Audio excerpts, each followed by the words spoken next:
Notorious for his sadistic tendencies, Donald Pee Wee Gaskins left a harrowing trail of over a dozen lives extinguished, including that of his own niece.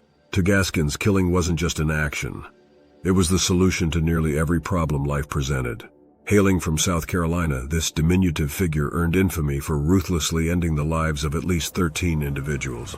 Among them a young child, often in brutally violent ways over minor perceived grievances. In one chilling incident, upon discovering his niece allegedly under the influence of drugs, he mercilessly beat her to death. Shockingly, he then proceeded to join his unsuspecting family for a casual gathering, indulging in coffee and cake as the lifeless body of his niece lay in the trunk of his vehicle, unbeknownst to them. Only years later did his half-sister Carol Hotel learn the gruesome truth. Gaskins' modus operandi was diverse and horrifying.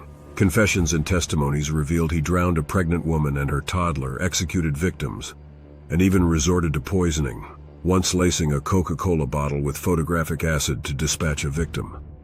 His audacity extended to maintaining a makeshift graveyard, where he disposed of his victims, all while driving a distinctive purple hearse. Unlike the suave personas of notorious serial killers like Ted Bundy, Gaskins operated from a different mold.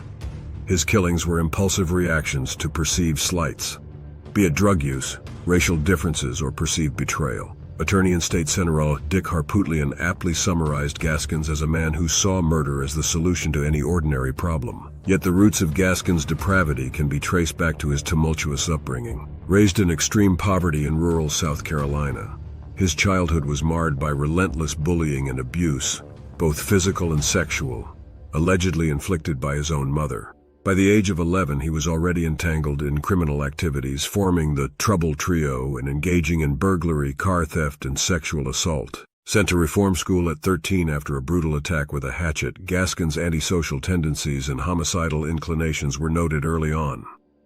His subsequent incarcerations for attempted murder and rape only cemented his descent into infamy. The suspicion surrounding Gaskins as a serial killer began to surface in 1975, with the disappearance of Kim Gaskins, a case that led investigators to his doorstep. Subsequent revelations from an associate, Walter Neely, unveiled Gaskins' private graveyard, where the remains of his victims were unearthed, confirming his monstrous deeds. Gaskins' confession, though detailed, was marred by inconsistencies, raising doubts about the true extent of his atrocities. Nevertheless, it offered a glimpse into the mind of a killer driven by twisted motives. From retaliating against alleged drug dealers to eliminating those who crossed his path, his actions reflected a chilling disregard for human life. Ultimately, Gaskins met his end in the electric chair on September 6, 1991, following failed attempts at suicide. His death marked the conclusion of a dark chapter in the annals of Southern crime, leaving behind a legacy of fear and revulsion.